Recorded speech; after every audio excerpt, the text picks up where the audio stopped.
সবার সেরা রাজনীতি হচ্ছে ইসলামী রাজনীতি। করলে ইসলামী রাজনীতি করতে পারে হবে। ইসলাম নীতি নৈতিকতা,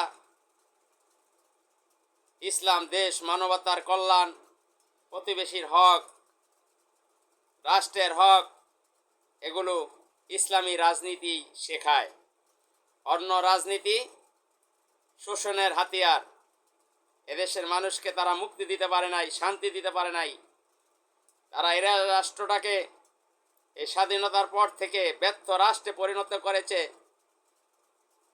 দুর্নীতিতে 5 বার চ্যাম্পিয়ন করেছে। তারা দেশের টাকা বাহিরে পাচার করে। তারা মুখে একটা বলে কাজে আরেকটা করে। তাদের কথা এবং কাজে মিল নেই।